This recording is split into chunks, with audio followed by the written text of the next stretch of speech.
Conservative new media viewers, Manny Pacquiao fans around the world, and Juan Manuel Marquez fans around the world, we've got the recap and analysis of 24/7 Pacquiao-Marquez 4, Episode 1. Let's get right into it. Now, they started out in the first segment basically talking with Bob Arum and a couple other people, just saying that, look, all great rivalries, they're just sometimes they usually end in trilogies in boxing. But for this rivalry between Pacquiao and Marquez, a trilogy just isn't enough. And they talked about the Ali-Frazier rivalry, the Ward-Gotti rivalry, and then they went into the first press conference that was set up for this upcoming fourth fight between Pacquiao and Marquez. That took place in Beverly Hills, California, and Marquez was saying, look, I'm doing this again because I want the referee to raise my hand after the fight. Pacquiao saying that he's doing it again because he wants to erase all doubts. And apparently in that first press conference this time around, Freddie Roach said that Manny Pacquiao engraved into the table where they were sitting for the press conference that we need to win by KO. Basically saying, look, he doesn't want any more close decisions, doesn't want any more controversy. He wants to win this fight by knockout. And if you've been following the news about this fight, you know that. You know that Manny Pacquiao said he is looking for a knockout in this fight, and we'll see if he's able to get it. Then they went into 2004, which was the first fight between these two men. That was 8 years ago, nearly a decade ago. Incredible. They talked with Larry Merchant. Larry Merchant said, yeah, everybody was intrigued, wanted to see how this was going to shape up. You know, Manny Pacquiao was a rising superstar phenom, and Juan Manuel Marquez had kind of separated himself as the best of several Mexican fighters at that time. I'm sure they were talking about Marco Antonio Barrera and Eric Morales.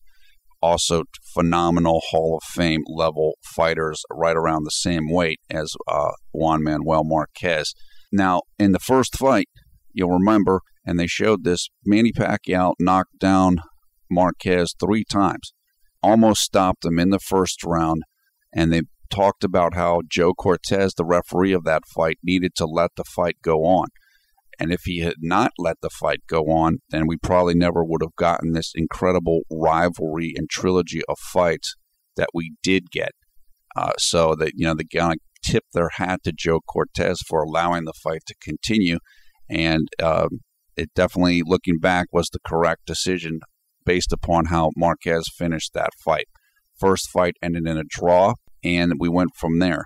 So at the next segment, it was the New York City press conference for these guys. They talked about not only do the fighters have a rivalry, but the two trainers, Freddie Roach and Nacho Bernstein, have a bit of a rivalry as well. Then they went into the second fight between the two men, which took place in 2008.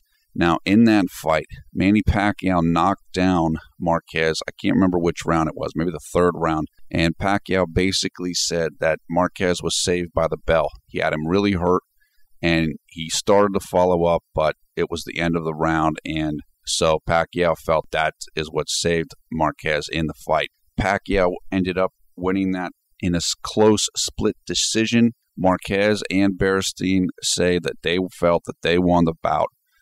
Not a big surprise there. Then we came back and they went to the third and final press tour city, and it was in Mexico City, which is where Juan Manuel Marquez is from or resides, I believe. And from that, we went into the third fight, which took place last year in 2011. Now, it was said in the segment that Manny Pacquiao was not at his best for the fight, had some different things going on. They actually spoke with one of the judges, Robert Hoyle, who had the fight labeled as a draw at the end, 114 to 114. They showed how Juan Manuel Marquez basically kind of held back in the 12th round, and that cost him, if it didn't cost him the fight, it certainly costed him at least a draw, it would seem. I think it would have been a split decision draw. If Marquez had won that round, then Hoyle would have given the fight to him.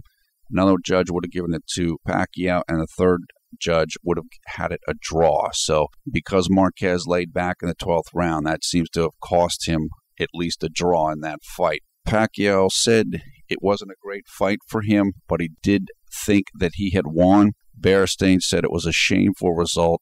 Marquez said that he was enraged after the decision in the third fight. He said he was mad about the first two fights and how they went in terms of the decision, but he was totally enraged by the third fight and how that went.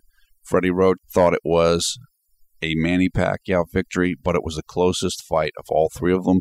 And then Roach said he wanted to close the book on this rivalry, but here we are again because the third fight really didn't get it done. And I think most of the people watching the fight felt the same way. Then we kind of went into the final segment, kind of a wrap-up. They showed Marquez and Pacquiao leaving the Mexico City press conference. I think Pacquiao took a helicopter away. He was getting ready to go back to the Philippines to do his congressional duties. He's a congressman in the Philippines. Showed Marquez leaving as well. Talked about how Marquez will be doing his training in Mexico City where he lives, whereas Pacquiao, I don't know if they mentioned it, but Pacquiao splits his training between the Philippines and Los Angeles, California, although in this training camp, he might have done all of his training essentially in Los Angeles. They said the better man of this rivalry is still in dispute. We still don't know that. That's why we need a fourth fight. Now, just some quick analysis on this. I thought this was a really well done episode because a lot of people were thinking, oh, we've seen this so many times. We've seen Pacquiao, we've seen Marquez.